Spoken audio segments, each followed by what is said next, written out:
Bonjour, aujourd'hui je suis en compagnie d'Hélène Micollet. Bonjour Hélène. Bonjour Daniel. Alors Hélène, tu es notre détective des mémoires et du transgénérationnel préféré.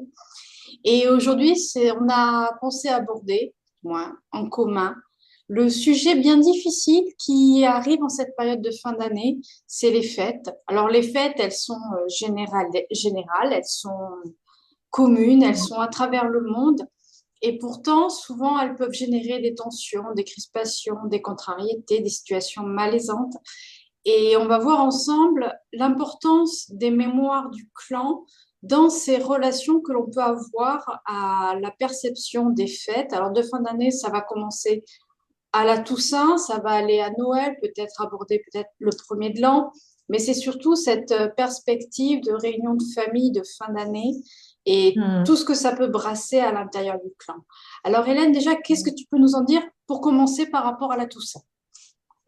Oui, la Toussaint. En fait, je m'aperçois souvent que les personnes commencent à être un peu stressées ou un peu déprimées vers fin octobre, la Toussaint arrivant, et puis les fêtes de fin d'année se profilent aussi. Les 2 derniers mois de l'année, c'est vraiment comme une invitation à nous immerger dans la famille, dans le clan, dans les histoires familiales.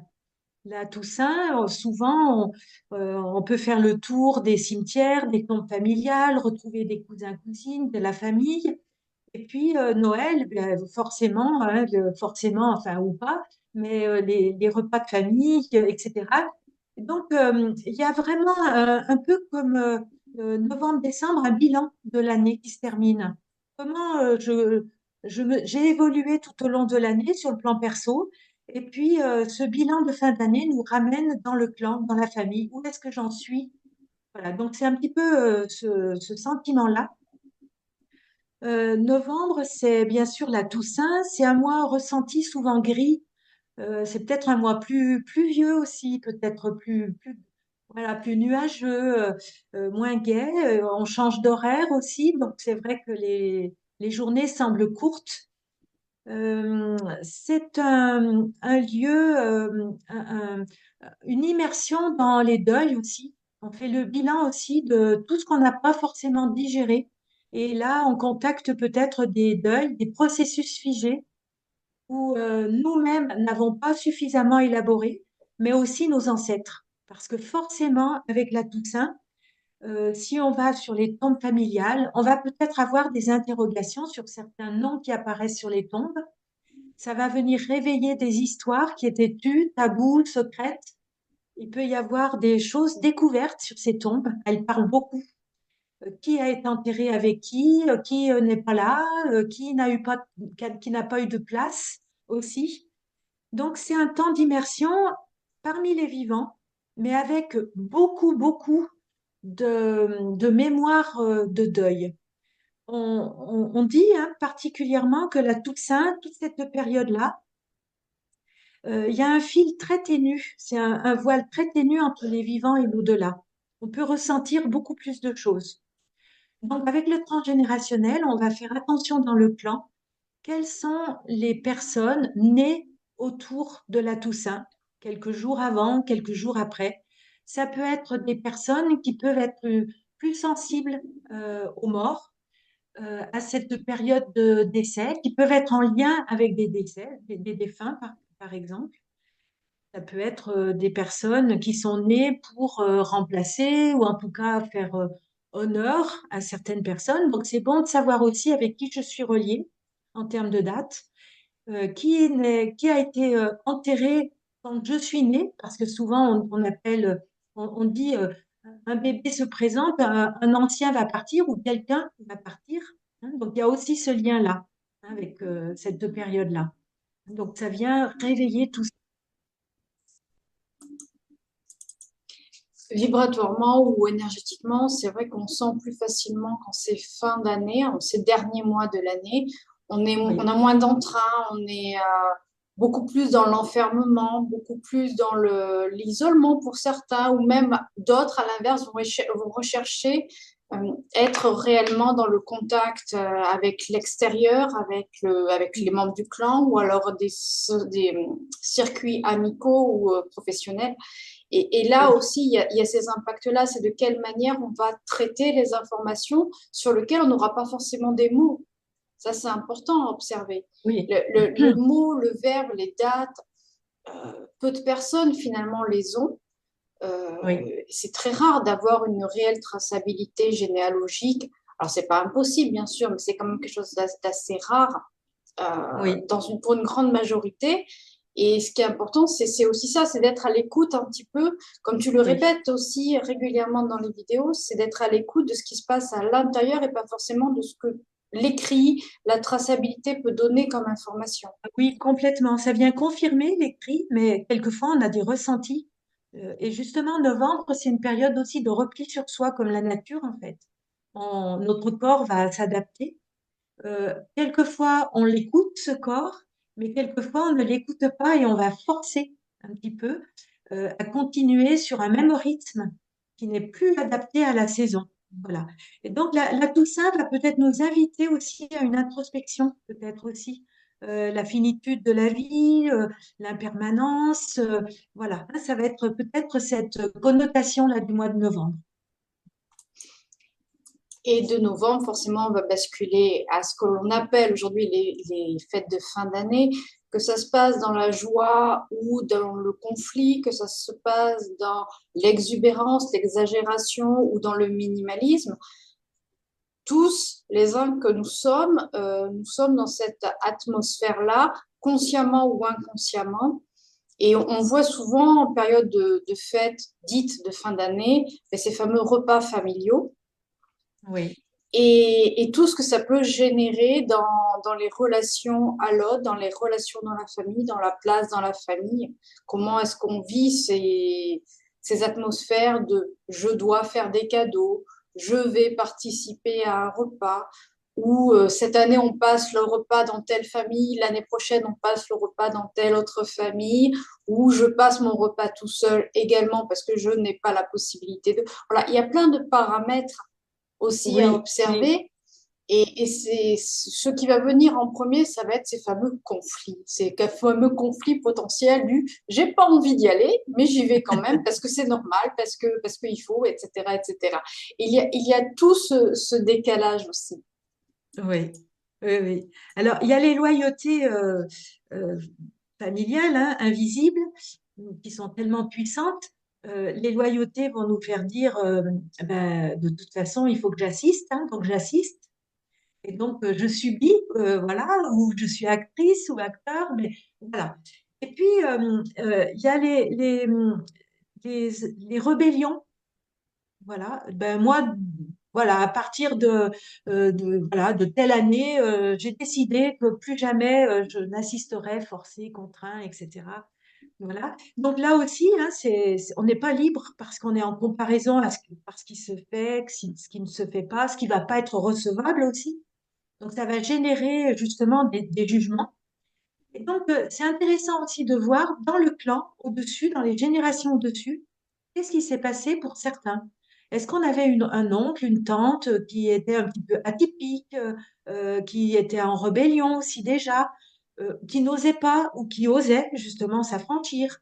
Et donc, nous, on est peut-être dans cette mouvance-là.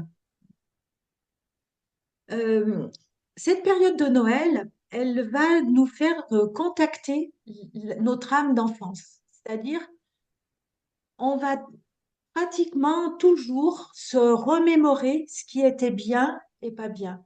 Et souvent, on garde des fêtes de famille idéalisées. On ne veut pas voir ce qui pêchait déjà. On ne veut pas voir l'oncle ou la tante qui n'était jamais invité, ou le grand-père qui buvait et qui n'était pas, qui faisait pas honneur à la famille, etc. On ne veut plus le voir ça. Et on l'oublie, hein. C'est une amnésie tout à fait entendable et humaine pour justement faire perdurer cette atmosphère un peu pétillante et puis magique. Donc en fait, notre âme d'enfant, les yeux d'enfant qu'on a encore adultes, vont toujours être présents et quelquefois vont amener un bémol dans ce qui se vit aujourd'hui. Et c'est jamais à la hauteur de ce qu'enfant on a. pétiller et vibrer, etc., en termes de joie et de rencontres. Donc, il y a aussi ces fêtes de fin d'année, on peut les voir comme vraiment une scène de théâtre, hein, où chacun va jouer son rôle attendu, plus ou moins. Moi, j'avais rencontré une personne qui disait qu'elle était l'attraction des fêtes de famille parce qu'elle était toujours en colère facilement. Et donc, voilà, ben, c'était un petit peu l'attraction des fêtes de famille, jusqu'à ce qu'elle comprenne qu'elle portait la colère de ses ancêtres. Et donc, elle s'est soignée, entre guillemets, elle a pris conscience de tout ça, et puis elle a rendu aux ancêtres la colère qui ne lui appartenait pas, et elle a gardé juste la sienne, qui était largement suffisante. Et du coup, elle n'était plus l'attraction lors des repas de famille. Donc, il y a ça aussi, hein, des comportements qu'on peut surjouer. Et on est des très bons acteurs et de très bonnes actrices. On nous attend pour être celui qui braille toujours, qui est toujours conciliant, qui va s'adapter à tout, qui va recevoir. Quelquefois, c'est toujours chez les mêmes personnes, etc. Ceux qui se mettent en colère sur certains sujets. Et donc, ces fêtes de famille, ben, ça cristallise un petit peu toutes les positions, tous les positionnements que chacun peut avoir. Et ça réveille alors, il y a des sujets qu'il ne faut pas aborder, hein. On dit qu'il ne faut pas parler de politique, pas de religion, pas de certains sujets professionnels, parce que voilà, ça va vite déraper. Donc, il y a aussi dans la famille, est-ce qu'on a le droit de vivre tous ensemble et de se respecter, de, d'être à l'écoute de ce que chacun est. Voilà. Ça vient aussi peut-être mettre en évidence ce qui est entendable, possible ou pas, hein. Juger rapidement ou au contraire accepter. Voilà, hein, ça va être un petit peu dans euh, cet ordre-là où on a vite fait de critiquer certaines attitudes. Alors, on le sait aussi, hein, que des repas de famille, il peut y avoir des sujets sensibles. Moi, je disais la politique, la religion, mais ça peut être aussi des secrets. Et lors de ces repas de famille, on peut avoir peur justement que certains secrets surgissent. Des secrets ou des sujets tabous comme les deuils. Ça peut être des sujets très sensibles qui vont faire pleurer certains et donc on va les éviter. Sauf que à la fin, dans ces repas de famille, ben, on s'aperçoit que on n'arrive pas à parler de beaucoup de choses en fait. Ça restreint, ça reste très superficiel. Et donc, c'est pour ça aussi que ces fêtes de famille, quelquefois, elles ont une connotation de bling-bling, de superficiel, de cadeaux à tout va, de dépenses aussi, hein, quand certains ne peuvent pas. Ils font que ça peut rendre malheureux et puis faire de la peine pour certains qui voudraient avoir d'autres valeurs liées à cette fin d'année. Voilà. Quand tu parles de valeur, ça fait aussi penser à ceux qui rejettent complètement la notion du repas de famille et vont préférer aller ailleurs, s'isoler, voyager ou rester chez eux, mais surtout ne pas assister à ce sacro-saint repas de famille, quelle que soit la religion, quelle que soit la politique, quels que soient les sujets de conversation. C'est vraiment le rejet total du clan, de ce que ça représente. Oui. Comment ça se passe au niveau des mémoires? Quelles pourraient être les mémoires impactées dans ces cas de figure-là? Oui. Si j'ai besoin de me replier, peut-être que j'ai peur de voir aborder certains sujets. Et à partir de là, quels sont les sujets dans le clan qui peuvent mettre en difficulté ou rendre malheureux, faire pleurer, mettre en colère, activer des émotions très fortes. Donc, plus on va connaître un petit peu enfin, l'histoire familiale, peut-être aussi se mettre à la place de chacun, voir un petit peu ce qu'ils ont vécu, qu'est-ce qui peut les faire réagir, plus ça sera simple et plus facile aussi pour s'adapter à ces comportements. Il faut voir que quand certains se mettent en colère, c'est qu'il y a une souffrance quelque part derrière. C'est que quelque part, ils ont été atteints, touchés. Et donc, peut-être que ça fait référence à ce qu'ils ont vécu plus jeunes, peut-être comme en termes de rejet, peut-être de positionnement aussi, d'accueil. On peut avoir dans certaines familles des enfants non accueillis, non aimés, non désirés. où voilà, Noël vient justement un petit peu réveiller tout ça, hein. Donc il y a ce côté-là où il peut y avoir une crainte dans ces repas de famille de voir euh, nos cicatrices se réveiller. Voilà, hein, c'est peut-être dans ce, voilà, dans cette optique-là.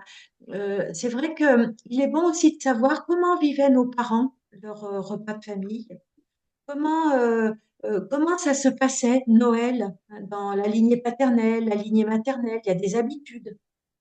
Donc ça, c'est important aussi de le voir, ça, hein.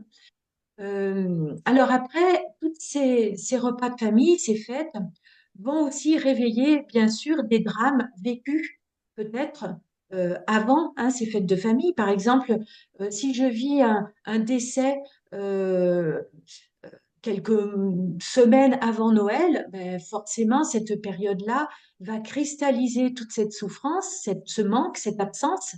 Le premier Noël après un décès est très douloureux, comme le premier, la première fête des mères, la première fête des pères, les anniversaires, etc. Hein, ça va être difficile, ça. Ça veut dire aussi que tous les drames vécus par nos ancêtres à ces périodes de Noël peuvent aussi être mémorisés en nous, inconsciemment ou consciemment. Donc, autour du sapin de Noël, il va y avoir beaucoup d'histoires non clôturées sur le plan émotionnel. Ça peut être aussi un souvenir, par exemple, moi j'ai eu le cas récemment d'un quelqu'un qui se dit ben, Noël, pour moi, c'est égal à le départ de mon père quand j'étais enfant. Voilà. Et donc, voilà, il y a un blocage aussi. On peut rester bloqué sur ces fêtes de Noël parce que tout autour, il y a cette mémoire de difficultés hein, financières, affectives, remodelage de la famille, comment ça s'est vécu après, et puis cette perte aussi. Voilà. Donc, ça, c'est important. Autrefois, on avait des veuvages, des familles recomposées, mais on ne mettait pas ce mot-là. Aujourd'hui, les familles recomposées, on les cite plus souvent. Les familles recomposées, hein, comme tu le disais en début d'interview, c'est compliqué ces fêtes de Noël. Chez qui on va? Est-ce qu'on va passer Noël, la veille de Noël, chez les uns, chez les autres? On se partage aussi beaucoup. Et ça, c'est un stress énorme. Il y a des pans de famille qui vont se dire, ah, ben nous, on est toujours les oubliés. Nous, on a les miettes. Par exemple, les enfants viennent que l'après-midi de Noël. Voilà. Et puis, tout le reste est vécu dans l'autre famille. Donc, il y a une rivalité aussi qui se met en place entre les lignées, entre les familles recomposées. C'est compliqué. On se partage beaucoup dans ces fêtes de famille. Et puis, on se partage, et puis aussi un découpage temporel entre telle date, on va le passer à tel endroit, telle date, on va la passer à tel endroit, etc., etc.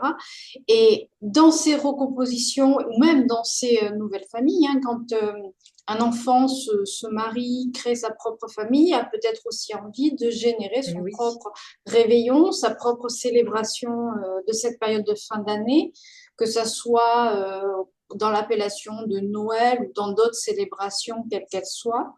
Et il y a aussi ça, c'est comment trouver sa place quand déjà c'est déstructuré dans l'inconscient collectif par rapport à ces périodes-là. C'est difficile. C'est très difficile. D'autant plus difficile si les parents n'ont pas transmis le flambeau aux jeunes couples qui s'installent, par exemple. S'ils n'ont pas transmis le flambeau, ils ne comprennent pas que ce jeune couple ait envie de s'isoler pour fêter Noël seul ou avec leurs propres enfants. Donc, plus les grands-parents, arrière-grands-parents auront eu la faculté de transmettre et d'accepter un nouveau positionnement dans le clan, plus ça sera simple. Mais c'est rare, hein. Il peut y avoir des grands-parents qui ne veulent pas être appelés papy-mamie déjà. Donc déjà, là, le flambeau, il n'est pas passé, on le sait. Et ils vont rester dans une attitude d'attente des enfants, des petits-enfants, de jouer toujours un même rôle sans accepter le passage du temps. Voilà. Après, euh, il va y avoir aussi des grands-parents qui n'ont pas, qui ont la nostalgie de leur Noël, mais aussi c'est difficile pour eux d'avoir des enfants et petits-enfants très gâtés, où il est souvent dit ils ont trop. Nous, on n'avait pas. Et donc, on est passé d'un pas à trop. Voilà. Et moi, voilà, j'ai rencontré, entre autres, une grand-mère qui était tellement en souffrance de ses petits-enfants qui avaient trop, et elle avait un petit peu peur qu'ils se perdent dans ce trop. Elle avait qu'une orange quand il y avait une orange au pied du sapin. Et donc, elle gâtait ses petits-enfants tout au long de l'année, mais le jour de Noël, elle leur donnait une orange. Voilà. Pour montrer combien elle, petite fille, elle n'avait pas oublié. Et puis, voir un petit peu, ben, dans le dénuement, on peut passer aussi des bonnes fêtes. Donc, les petits-enfants, bon, ils n'étaient pas dupes, hein, parce qu'en grandissant, ils s'apercevaient qu'ils étaient bien gâtés. Mais cette grand-mère n'avait pas non plus digéré ses propres Noëls. Il y avait toujours la petite fille, hein, qui souffrait au fond d'elle. Voilà. Donc, en fait, autour de ces fêtes de Noël, plus il va y avoir des événements non, non digérés, non élaborés, non exprimés, avec beaucoup d'émotions derrière, plus ça va être en suspens. Et du coup, les descendants peuvent avoir cette charge aussi émotionnelle forte, hein, autour de la table. Tu parlais de discussions peut-être à éviter ou que l'on conscientise à ne pas éviter lors des repas de famille, surtout un repas de fête de fin d'année. Mais il y a beaucoup de non-dits, en fait. Il y a beaucoup de superficialité, comme tu l'as dit tout à l'heure, au-dessus de ces approches-là. Mais il y a aussi un regard très idéalisé du repas de famille. Ah oui, il faut que Et ce soit on, réussi. voilà, il faut que ce soit réussi, il faut que ce soit pailleté, il faut que ce soit brillant, il faut que ce soit bon, il faut que ce soit gastronomique, etc., etc. Et cetera. Et ça aussi, c'est un regard qui déforme un petit peu la réalité et invite encore plus peut-être à rester dans les non-dits parce que à se cacher derrière cette image un petit peu de repas ou de fin d'année parfaite qui est projetée aussi par la télévision, par les médias, Bien sûr. par notre société actuelle. C'est important de rappeler qu'on ne fête pas Noël de la même manière en 2023 qu'on le fêtait en 1923 ou en Oui, 1823. Donc, oui, c'est pouvoir aussi rappeler que ces époques-là qui nous ont précédés, elles véhiculent les personnes que nous sommes aujourd'hui. complètement. Elles ont créé nos mémoires et c'est quelque part, c'est aller dans deux sens, la plupart du temps très opposés. Ce côté surexposition de la carte postale idéale avec cette réalité des Noëls d'il y a 100 ans, 200 ans, où nos ancêtres n'étaient pas dans le même contexte de vie, n'étaient peut-être pour certains, il y a aussi le principe de la migration, il y a aussi Complètement. toutes ces souffrances de déracinement et comment on fête Noël dans d'autres pays et comment on ne fête pas aussi ces périodes dans d'autres pays. Et tout ça, ça crée un micmac assez Oui, complexe oui, et en effet, ça ne fait qu'accentuer les non-dits, les oui, dissociations et pour certains peut-être aussi les non-envies de partager ces Noëls connotés commerciaux. oui. Encore une fois, en discréditant tout et son contraire, ça génère encore plus de conflits. Oui, oui, oui. Presque, on pourrait dire que certains Noëls fêtés voilà, ces dernières années viennent peut-être aussi réparer les Noëls où il y avait très peu ou rien. Voilà. Et donc, il y avait beaucoup de tristesse, de solitude pendant les guerres, de manque, de la faim aussi, la peur de ne pas survivre aussi, hein. Donc, il y a ça aussi. Et puis, les fêtes de Noël, elles permettent des regroupements familiaux qui ne se font pas forcément dans l'année, hein, peut-être en été, et puis Noël. Et donc, il peut y avoir aussi un besoin de creuser certains sujets, d'avoir des réponses à certaines questions, et ça tombe en même temps que ces fêtes-là. Donc, il y a aussi ben, il faut pas rater le coche. Et comme on a la tante ou la grand-mère sur place, on peut les questionner, mais avec des sujets qui vont peut-être embêter. Voilà. Hein, donc, ça, je le remarque souvent, on me le dit souvent. Je vais voir mes grands-parents ou mes oncles et tantes, il faudrait que j'en profite pour avoir des infos. Et c'est pas forcément le bon moment. En même temps, avec l'alcool coulant, voilà, peut-être plus facilement, ça peut aussi dénouer et délier les langues, mais réveiller aussi des mots un peu malheureux. Voilà, c'est ça aussi, hein, c'est ce qui est compliqué. Alors, ça peut être la trêve ou pas la trêve. Voilà, hein. Donc là aussi, c'est compliqué. Après, il y a aussi dans les familles très religieuses, qui donc pour qui ce déluge de paillettes, de nourriture, de cadeaux, ben, peuvent aussi déranger. Hein. Ça vient heurter leurs convictions religieuses, ou avant tout, Noël, ben, c'est autre chose. C'est plus religieux que le repas et les fêtes. Hein. Voilà. Donc là aussi, selon le clan, il va y avoir aussi ceux qui sont pour fêter Noël dans le côté, l'aspect religieux, et puis les autres qui se laissent aller à quelque chose de plus, entre guillemets, païen. Mais ça, c'est important parce qu'on est dans un inconscient collectif, qu'on soit croyant ou pas, qui nous baigne encore hein, dans quelque chose de judéo-chrétien, nous, ici en France. Donc ça, on ne peut pas l'éviter, hein, faut en prendre compte. Donc autour de la table, il y aura ceux qui sont comme ça et puis ceux qui ne veulent plus de ces valeurs-là, qu'ils trouvent enfermantes et un petit peu trop rigides. Voilà. Hein. Euh, donc ces fêtes, elles vont nous ramener sur toujours des comparaisons, en fait. Ça va être un petit peu ça. Il faut voir aussi que les grands-parents, les arrière-grands-parents, s'ils sont autour de la table, eux, ça va les rendre aussi nostalgiques de quelque chose qu'ils ont vécu hein, donc plus difficilement. Dernièrement, il y a eu le film qui est repassé sur pendant les guerres, la guerre de 14 des tranchées, où il y avait eu une trêve de Noël entre les Allemands et les Français, où ils avaient pu passer une journée de paix. Et puis le lendemain, ils essayaient de repartir chacun dans leur tranchée, mais avec un autre vécu, peut-être plus humain aussi. Voilà. Donc il y avait quelque chose aussi voilà, de très touchant dans ce film. Ben, en fait, on porte encore aussi hein, ces mémoires-là, où de quel côté étaient nos ancêtres hein, lors des guerres. Je pense particulièrement au, au département frontalier, l'Alsace-Lorraine, où ça laisse énormément d'empreintes difficiles, douloureuses dans ces périodes aussi. Voilà.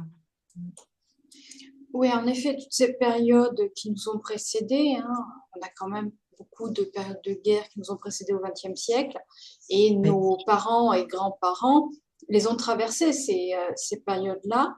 Donc, c'est aussi à garder en mémoire qu'elles nous ont construits involontairement, oui, qu'elles font partie, comme tu le disais, de la conscience collective, mais aussi des consciences individuelles, et que peut-être aussi, ces périodes de guerre auront généré des peurs supplémentaires, des manques, des absences, des conflits oui, beaucoup plus présents entre différents membres d'une même famille, et des conflits sans forcément connaître l'origine d'un conflit.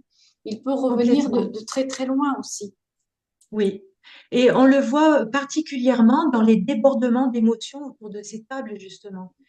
Quand on se met en colère et on ne sait même pas d'où ça vient, ben peut-être qu'on a des ancêtres qui veulent parler à travers nous et profiter justement, voilà, d'une personne qui est en lien avec eux, qui est en lien complètement inconscient, hein, d'ailleurs, hein, et qui a peut-être cette mission dans le clan, ben, de dire les choses. Voilà. Il peut y avoir ces mémoires-là.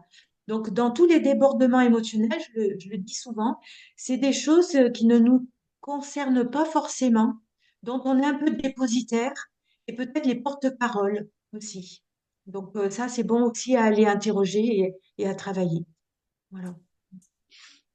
Le terme débordement émotionnel est important à soulever parce que c'est toujours finalement une des bases, même si on va pouvoir dire ah oui, mais non, c'est pas moi, c'est l'autre, ce fameux argument, c'est Oui, toujours la faute de l'autre. Il s'agit toujours d'un surinvestissement émotionnel. oui, Et ça, souvent, on va dire oui, mais ça, mi bout à bout, c'est la fin de l'année, je suis fatiguée, etc. On trouve toujours les arguments qui nous arrangent. oui, Et comme tu dis, il y a aussi ces petites voix cellulaires, ces petites voix mémorielles qui vont oui, nous solliciter parce qu'elles savent qu'à ce moment-là, on sera peut-être dans l'état émotionnel adapté pour réagir ou pour interagir oui, sur quelque chose qui va paraître important pour le clan. Donc, c'est aussi important de regarder chacun en fonction, finalement, se dire, ce n'est pas parce que je suis fatiguée émotionnellement, etc., que je vais peut-être surréagir. C'est peut-être oui. la petite information supplémentaire qui fait que il y a quelque chose qui a besoin d'être mis en D'être place. exprimé. Oui, oui. Donc, il y a Oui, ça oui, aussi. ça on le voit beaucoup. Mais d'ailleurs, c'est intéressant quand tu parles de fatigue, parce que souvent, autour des fêtes de Noël, il y a voilà, des épidémies de grippe, de rhume, de gastro, de choses qu'on ne digère pas, etc. Et ça tombe quelquefois pile poil, juste au bon moment, pour nous éviter justement ces débordements familiaux de fêtes à n'en plus finir, où on veut peut-être pas forcément aller. Voilà. Hein, donc ça, c'est intéressant aussi de le voir que le corps, il va aussi réagir et avoir le droit de parler. Euh, c'est bon aussi de voir s'il y a des prénoms dans l'arbre comme Noël, comme voilà, Nathalie, ça peut être la natalité, ça peut être aussi des personnes nées ou conçues autour de Noël. Donc elles sont peut-être porteuses de certaines missions pour dire qu'est-ce qui s'est passé autour de Noël dans les générations au-dessus pour que le clan ait besoin d'un prénom comme ça ou d'un bébé qui arrive à ce moment-là. Voilà. Hein, donc, on peut aller chercher des mémoires, peut-être d'un bébé disparu, d'une fausse couche, d'un avortement, et voilà, quelques années plus tard ou générations après, on a un bébé qui est conçu pour Noël, un peu en souvenir de ce bébé qui n'a jamais vécu. Ça peut être aussi des pistes à explorer, en fait, hein. Alors, c'est vrai que parmi nos ancêtres, il peut y en avoir qui ont la bonne idée de décéder à Noël juste avant, juste après, ou entre Noël et le jour de l'an, etc. Comme si elles avaient la pression qu'on allait vite les oublier, qu'elles avaient peur d'être oubliées, peut-être. Ça peut être aussi chaque fois que je serai avec vous, chaque fois que vous fêterez Noël aussi. C'est douloureux, mais ça peut être aussi un petit clin d'œil en disant je suis avec vous. Voilà. Hein, donc, faut arriver à travailler ça, hein, le conscientiser et puis peut-être voir quelles sont les émotions qui sont liées à ça et peut-être le dépasser en positivant hein, ce décès qui est concomitant à quelque chose qui pourrait être joyeux. Voilà. Hein. Ça, on le trouve souvent, vraiment. Hein, des décès en fin d'année. Alors, c'est vrai que le corps résiste moins, la saison donc va nous prendre de l'énergie. Et puis, donc, il y a des décès. Donc, déjà, hein, fin octobre, l'automne, l'hiver, vraiment, il y a des décès qui sont plus récurrents quelquefois dans les clans. C'est noté ça. Aujourd'hui, avec tous les moyens, les réseaux, la télé, etc., on a l'impression, et souvent on pense, que les autres vivent des belles choses. Ils vivent des belles fêtes, voilà. Donc c'est vrai que il y a beaucoup de reportages sur les menus, les vêtements, les décorations, etc. Et on croit que tout le monde sait ça, sauf nous. Hein, il y a vraiment quelque chose comme ça de moi, ben non, ça se passe pas comme ça.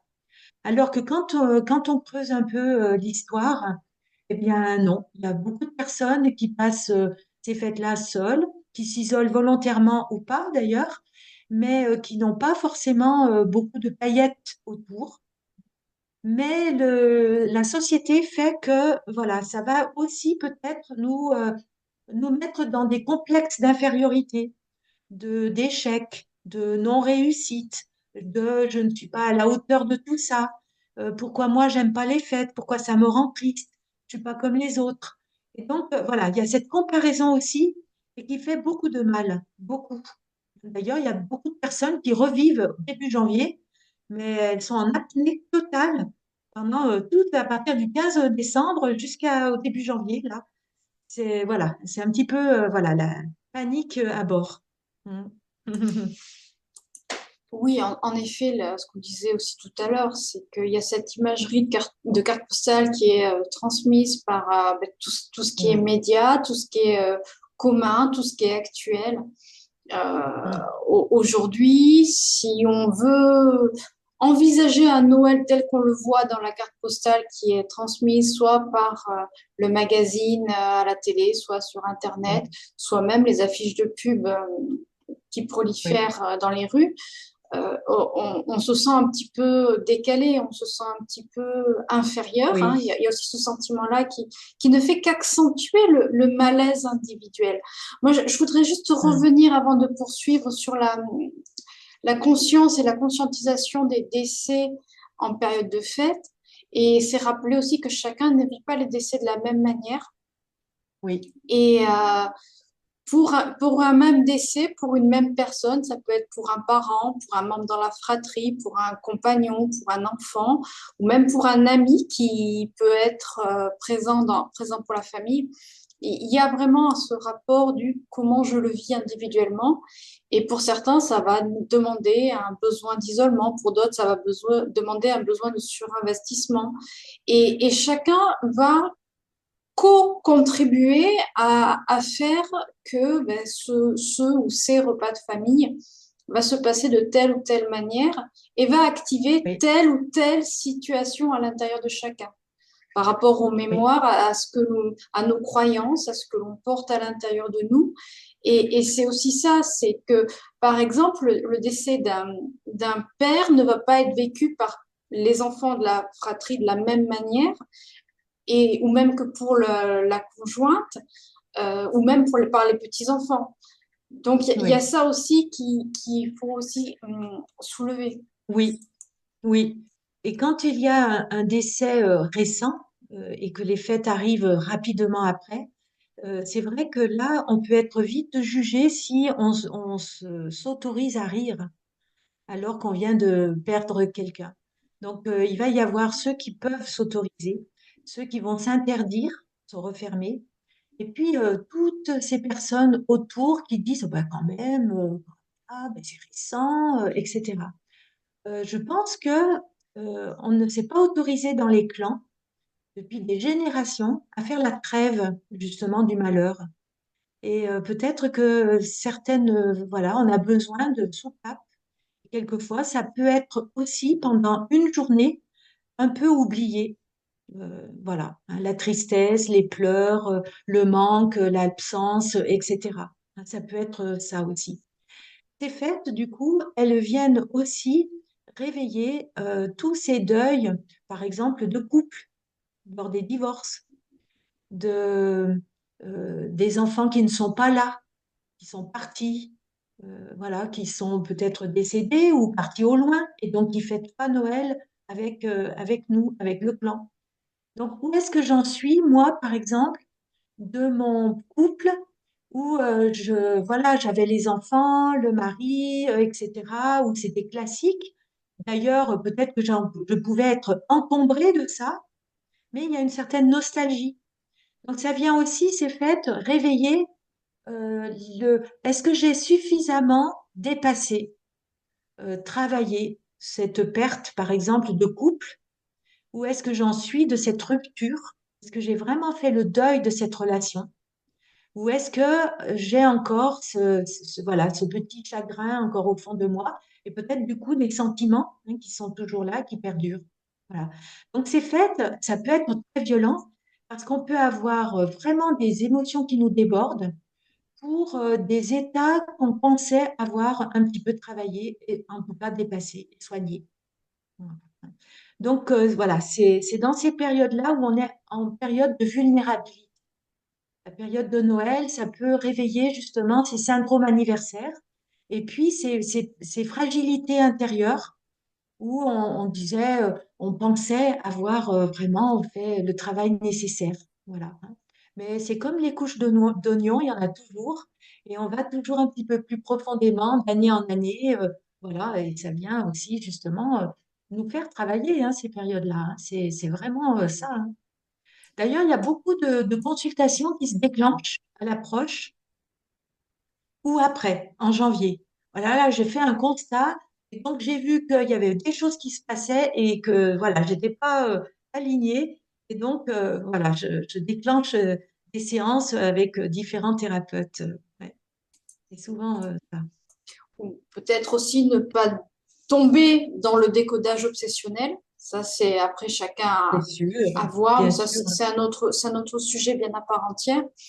Euh, Oui, dans ces relations que l'on peut avoir en période de repas, de fête, parce qu'on parle de repas, parce que c'est ce côté un petit peu fédérateur de ces périodes-là, même oui, s'il n'y a pas que ça, il y a aussi toute la connotation derrière, de quelle manière on va se réunir.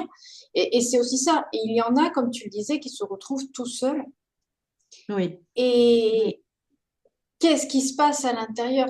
Qu'est-ce qui va faire au niveau du clan qu'une personne peut se retrouver isolée? Il y a bien sûr la situation où la personne se retrouve seule sur le plan familial, mm, mais des fois, il y a des personnes qui font le choix de s'isoler du clan pendant cette période-là mm, parce que oui, pour elles, individuellement, c'est juste, comme tu le disais, c'est pas possible. C'est une période mise entre parenthèses et on respire à la mm, début de l'année avec oui, toujours cette vision on change de choses, on change de périodicité.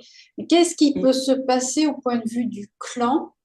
Et là, on va peut-être oui, essayer de mettre des exemples en place pour que ça puisse aussi interpeller pour oui. une personne qui se retrouve toute seule. Quelles pourraient être les significations différentes au niveau du clan aujourd'hui en 2023, par exemple? Oui. Oui. Alors, ça peut être des personnes qui se sentent à part dans le clan, non comprises, qui n'ont jamais été dans les clous, dans dans le respect de certaines règles qui ne sont pas édictées d'ailleurs, mais qui sont tacites. Ça peut être des personnes qui ont toujours été un peu en rébellion, mais c'est des personnes aussi peut-être en lien avec certains du clan qui étaient isolés aussi. Et ça se voyait peut-être pas trop. Et donc, ça peut être aussi en mémoire de certaines qui avaient déjà cette envie-là, ce besoin aussi, parce que c'est un réel besoin pour certains de s'extirper, de le vivre à leur façon. C'est vraiment ces personnes-là, il y en a qui se disent très apaisées, très très bien avec elles-mêmes.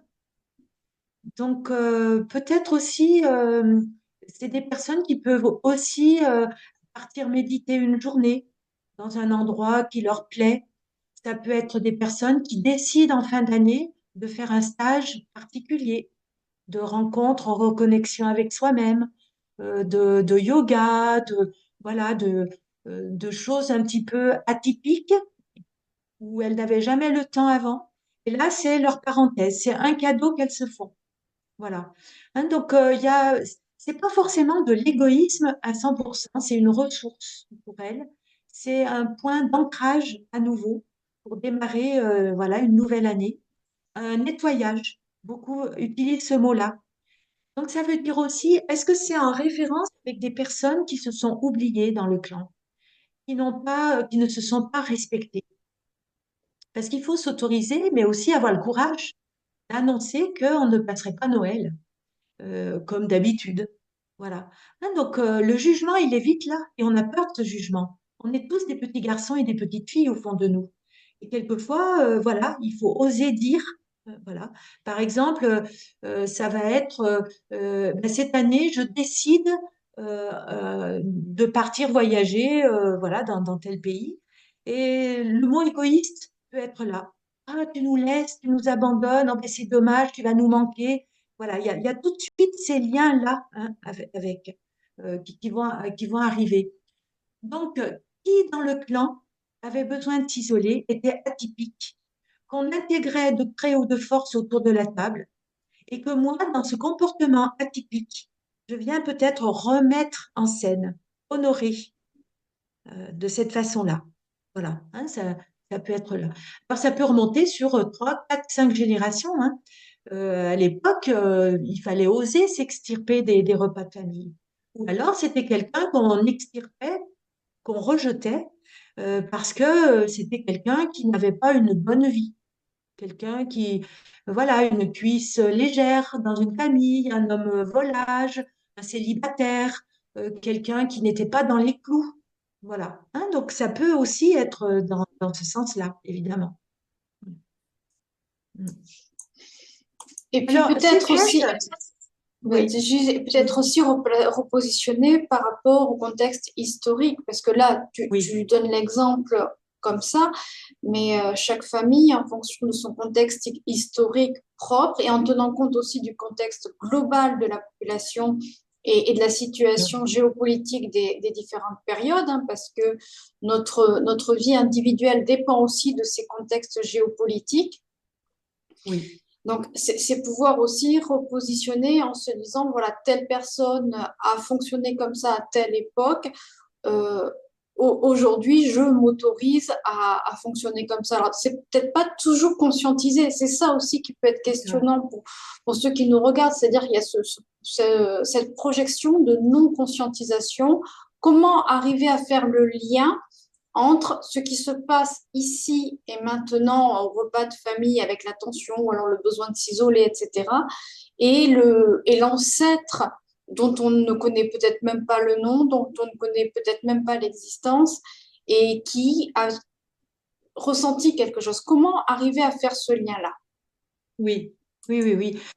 En fait, l'idée, c'est peut-être autour de la table, il y aura toujours quelqu'un qui va dire ah ben, si, s'il était là, il aurait pu nous parler de cette période-là. Souvent une personne qui va se remémorer et le dire. Et là, ça fait baisser un petit peu l'ambiance qui était superficielle et festive. Voilà, hein. Donc, voilà, il y a souvent dans le clan quelqu'un qui va ramener ça.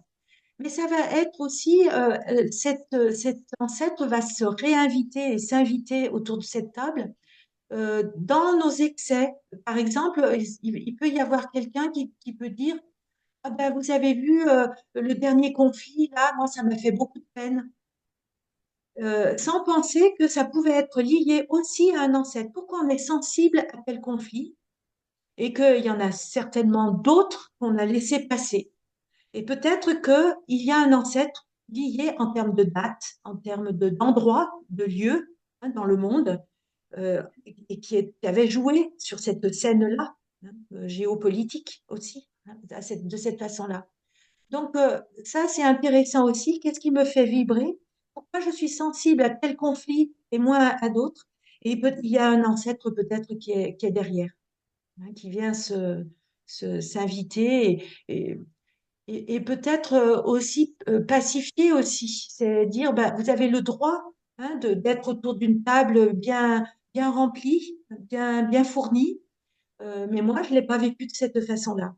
Donc je pense aussi à ces fins d'année où les conflits, par exemple, on parle beaucoup de l'Ukraine, la Russie, Israël, Palestine, etc., et plein d'autres pays, hein, où s'il y a eu des migrations dans nos générations d'avant en lien avec ces pays-là, forcément, il va y avoir un impact autre autour de la table. Il va y avoir un petit bémol, quelque chose d'un petit peu lourd. Ou pas, si on ne veut vraiment pas faire attention, mais auquel cas, on évite aussi, hein. Donc là aussi, hein, dans les pros, on va avoir une petite finesse de perception aussi, hein, voilà. Qu'est-ce qu'on joue, surjoue, et qu'est-ce qu'on veut éviter à tout prix, fuir. Voilà. Il y a le côté un petit peu trop et il y a aussi le côté inverse avec l'extrême pacificateur, l'extrême bienveillant qui va toujours oui, vouloir que tout se passe à la perfection, qu'il ne doit surtout pas y avoir de tension existante, qui va essayer régulièrement de renouer s'il y a eu telle ou telle tension dans le repas. Donc, il y a vraiment tous ces panels de profils, je dirais, types, qui peuvent oui. apparaître au cours de ces repas de fin d'année. Oui, oui, oui, oui. Donc, il y a toujours un qui va être le médiateur, voilà, apporter de la conciliation. Ce qui énerve aussi beaucoup autour de la table, dans ces fêtes de fin d'année, c'est que, en fait, c'est comme lors des funérailles d'ailleurs, on idéalise beaucoup. Et donc, il y aura toujours quelqu'un qui va dire, non, mais là, franchement, de qui tu me parles parce que je le reconnais pas ou je la reconnais pas. Donc, voilà, hein, c'est ça, cette idéalisation d'un personnage, voilà, où on ne veut parler que des belles choses. Voilà. Et donc, c'est ça qui peut être agaçant pour certains autour de la table. Voilà. Après, si on décide d'aller dans ces repas de famille, peut-être aussi s'autoriser à se laisser aller dans ce bain familial en disant, OK, je ferme un petit peu mes écoutilles, je joue le jeu et on passe un bon moment. C'est une période aussi de repos aussi. On n'est pas obligé d'être toujours sur le qui-vive et de vouloir analyser, etc. Se laisser porter hein, par ce mouvement-là. Se retrouver dans un clan, ça peut être violent, mais ça peut être aussi très bénéfique parce qu'on n'est pas seul. Parce qu'en fait, on peut retrouver des gens qu'on n'a pas vus depuis longtemps. Et voilà. Donc, il y a aussi tout ça. C'est, c'est une période très complexe en termes de ressenti, très paradoxale aussi. Nos ressentis, ils peuvent être des vraies montagnes russes.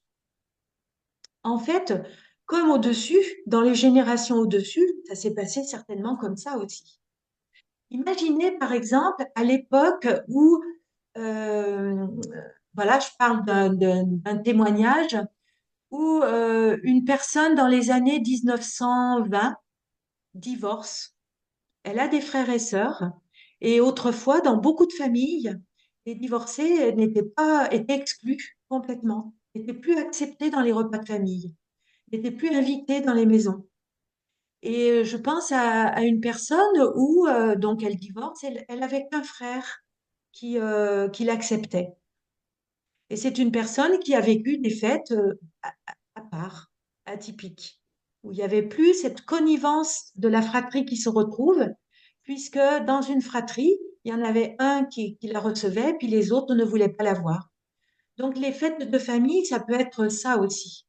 Ça peut être qui est invité, ah ben là je viens pas, pour éviter. Même encore aujourd'hui, hein, il va y avoir des personnes qu'on veut éviter à tout prix, qu'on ne veut plus rencontrer, etc. Donc ça vient réveiller aussi des choses qui se sont déjà passées. Donc là, où est-ce qu'on en est de ces séparations non digérées par nos ancêtres, peut-être qui sont réactualisées et réactivées en termes de mémoire dans les familles recomposées? Est-ce qu'on invite le père des enfants si le couple est divorcé? Oui ou non? Est-ce qu'on fait la trêve? Et donc, il peut y avoir des familles recomposées. Voilà, il y avait un cas qui m'avait été raconté où le père s'était remarié 3 fois. Et en fait, ben, les fêtes de famille se passaient avec tout le monde. Les ex, les futurs ex, les enfants, les demi-frères, les quasi-frères, les quasi-sœurs, etc. Voilà, et voilà, ça faisait des grandes tablées. Voilà. Donc là aussi, tout est possible, en fait. L'idée, c'est, je passe au-delà de certaines valeurs, croyances, pour passer un bon moment. Ça peut être aussi ça, les fêtes. Oui, là, ce que tu décris, c'est quand même une perspective relativement idyllique, hein, que tout le monde soit dans une harmonie et dans une cohérence et dans une bonne intelligence pour une Hein. période donnée, et voire même plus.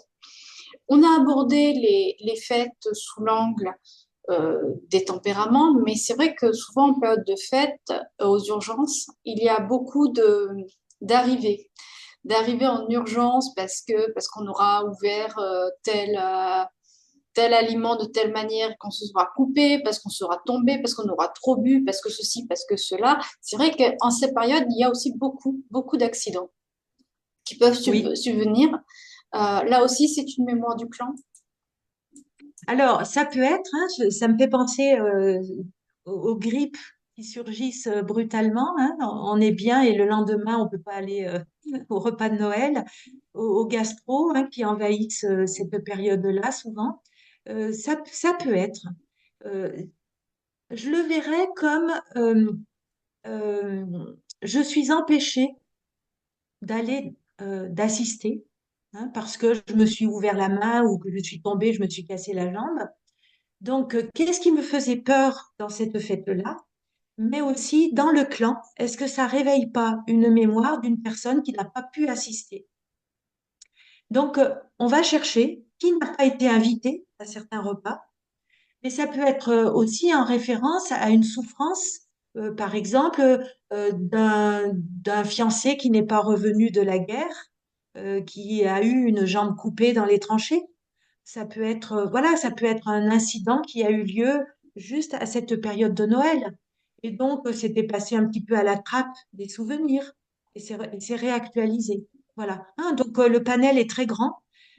Qu'est-ce qui se passe dans les générations au-dessus, pour ces fêtes-là? Ça peut donner des pistes. Voilà. Hein.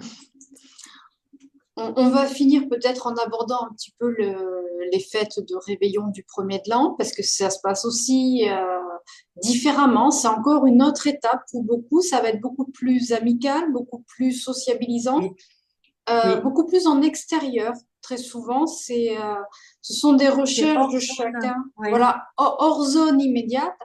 Donc là aussi, qu'est-ce qui se passe à l'intérieur du clan par rapport à cette recherche d'extérieur du nouvel an? Oui. Comme si on ouvrait l'année, hein, sur une nouvelle façon de vivre avec l'extérieur. Peut-être aussi qu'on se repose des fêtes de Noël, hein, qui ont été bien familiales et donc peut-être plombantes.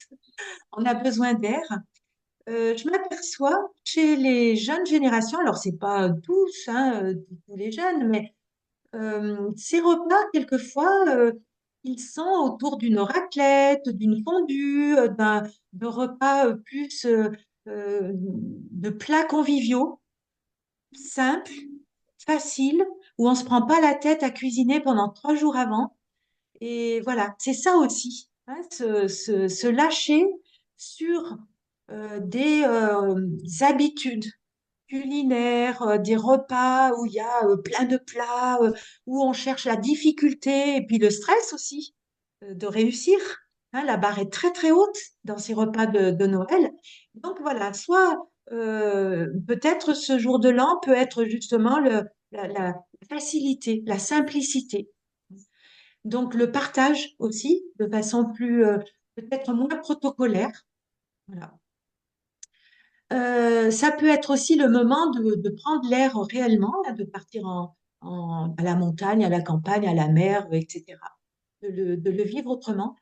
À la période aussi donc du jour de l'an, c'est les résolutions. D'ailleurs, quand on fête la bonne année, c'est souvent, et là, cette nouvelle année, tu vas faire quoi? Tu as envie de quoi? Et on ouvre sur des bonnes résolutions, hein, qui tiennent quelquefois 2 jours, mais c'est aussi une perspective, c'est se projeter, c'est s'ouvrir sur du nouveau. Et donc, s'il peut y avoir aussi un pétillement voilà, on ouvre sur une nouvelle année et qu'est-ce qui vibre en moi? Qu'est-ce qui me fait, voilà, me projeter avec bonheur ailleurs? Voilà.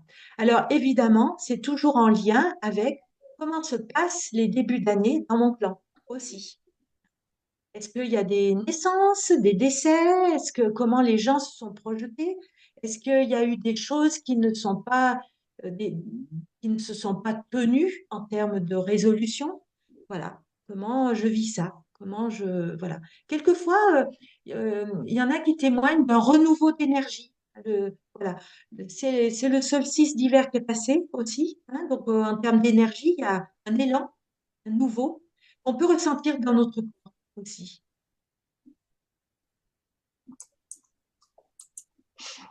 On va juste peut-être aborder aussi, c'est vrai qu'on l'a pas fait, on a parlé cuisine, hein, tu viens de l'aborder avec les Oui, préparations bien élaborées de repas de famille et surtout de repas dits de Noël. En effet, depuis des générations et depuis quelques époques maintenant, des repas de Noël sont relativement copieux, élaborés sur plusieurs jours, voire même sur plusieurs semaines, en fonction oui, des différentes coutumes de chacun. Et il y a ça aussi. Il y a ce rapport à l'alimentation, de quelle manière on se nourrit aujourd'hui. Ce n'est plus la même manière dont on se nourrissait il y a quelques années, quelques décennies ou quelques siècles en arrière. Et ce oui. rapport-là, il peut aussi contribuer à générer un dysfonctionnement dans la famille. Oui. Oui, oui, ça peut peser dans tous les sens du terme sur le tube digestif, mais aussi peser pour certains autour de la table qui, euh, qui voient d'un mauvais œil cette abondance, cette surabondance, et du coup le gaspillage éventuel. Hein, donc chacun va se trouver autour de la table confronté à ses propres valeurs, ses croyances. Ça va être le grand stress, c'est par exemple qui est végétarien, qui est végane, qui ne mange de la viande, qui n'aime pas le poisson, bref, c'est très compliqué d'inviter aujourd'hui. Et donc, voilà, ça multiplie le stress. Voilà. Et puis, ça fait référence évidemment aux mémoires des famines, hein, des manques.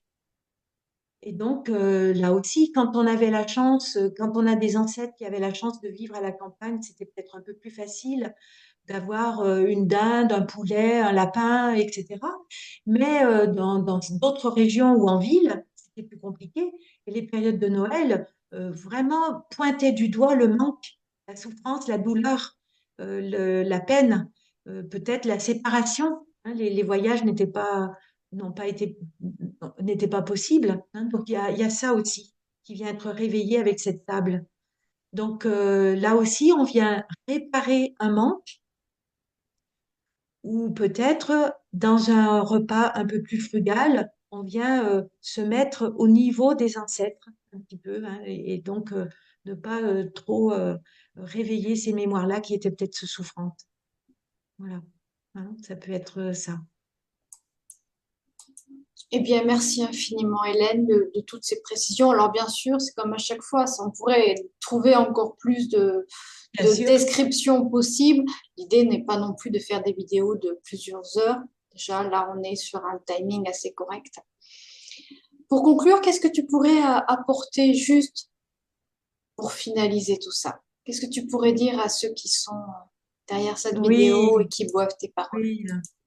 Alors, c'est vrai que se respecter aussi, et puis respecter aussi nos envies, mais aussi se donner le droit d'être différent. Voilà, hein, ça peut être aussi ça. C'est le challenge de ces fêtes de fin d'année. Alors on peut faire une concession une année, concession où on va trouver quand même du plaisir, hein, faut pas se leurrer aussi.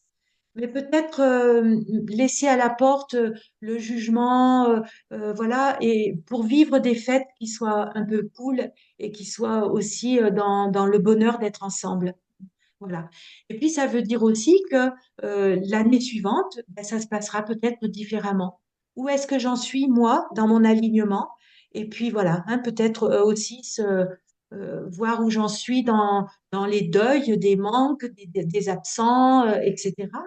Peut-être aussi passer à autre chose. Il y en a qui se dévouent, hein, les fêtes de Noël, qui vont aider des plus démunis. Donc ça peut être aussi ça. Mais l'idée, c'est où est-ce que j'en suis? Là, c'est peut-être là où ça va être un travail à faire, peut-être en amont. Hein, voilà. Mm. Merci infiniment, Hélène. Merci à toi. De, Merci de, à cet espace. Merci. Je te souhaite une très, très, très belle fête de fin d'année, même de très belles fêtes de fin d'année. Je souhaite de très belles fêtes de fin d'année à tous ceux qui nous suivent et qui nous regardent. Euh, Oui. c'est surtout aussi pouvoir déculpabiliser Mais de on est penser ou humain. de... On Voilà. fait comme on peut. On est humain. C'est Voilà, ça vraiment. qui est important, c'est de se rappeler, comme tu dis, que nous sommes humains, que nous sommes tous humains, que nous avons tous nos perceptions, que nous portons tous nos mémoires, la mémoire de nos ancêtres, chacun en fonction de qui il est et d'où il Et en oui, est. Et c'est ça qui est important. Et je vous souhaite à tous de très, très, très belles fêtes de fin d'année dans l'harmonie oui, qui vous correspond individuellement en priorité. voilà. Oui, belle fin d'année à tous. Merci. Merci infiniment. Au revoir. Au revoir.